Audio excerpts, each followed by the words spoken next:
Lors de l'édition 2015 des 5 km de la MGPS, l'organisation a inclus un village destiné aux personnes en situation de handicap qui avait l'honneur de participer à la traditionnelle compétition réunissant 400 de concurrents, se confrontant sur un circuit délimité dans les artères de la zone de Jarry. Au sein du Handi Village, il était possible de découvrir des solutions permettant aux personnes handicapées de conserver une autonomie. Que ce soit des solutions sur l'aménagement, donc l'aménagement du bâti de sa maison, que ce soit des solutions sur les technologies même, donc des solutions d'aide à la communication, des solutions de contrôle d'environnement, qu'elles puissent contrôler à distance les équipements. Nous avons donc des gammes pour malentendants, donc pour la personne qui est malentendante, qu'elle puisse être alertée lorsque le téléphone sonne, lorsque l'on frappe à la porte. En parallèle, donc, nous faisons aussi en fait tout ce qui est prothèse-orthèse, donc pouvoir remplacer un membre inexistant.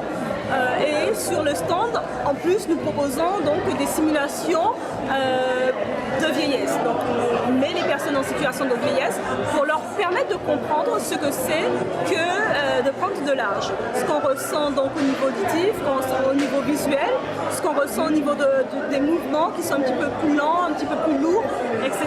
Des aides techniques ont été proposées quant à l'utilisation d'ustensiles rendant moins contraignants les gestes de tous les jours, à l'instar de cette paire de ciseaux de notre genre. En fait, l'ergothérapie, ça vise à rendre la personne la plus autonome possible dans son environnement.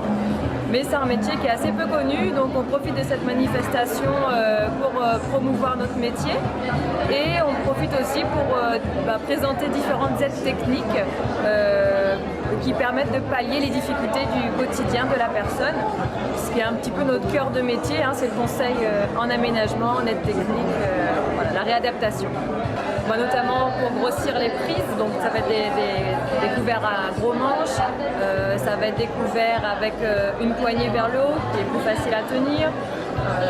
Ça peut être aussi pour une personne qui n'a plus que l'usage d'un bras, une personne hémiplégique, une fourchette couteau imbriquée l'un et l'autre, donc un seul couvert à tenir pour une seule main.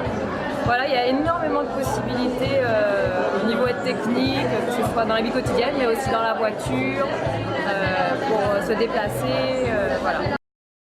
La personne âgée sous le poids des ans et le ralentissement des mouvements est considérée comme étant en situation de handicap, vu les difficultés que celle-ci rencontre pour accomplir certains gestes qui faisaient partie des réflexes d'antan. Mais notons que l'on peut vivre et faire du sport même en étant handicapé. Cela veut dire que la vie n'est pas arrivée à son terme, comme l'a démontré cette séance sportive où les handicapés avaient pleinement leur place.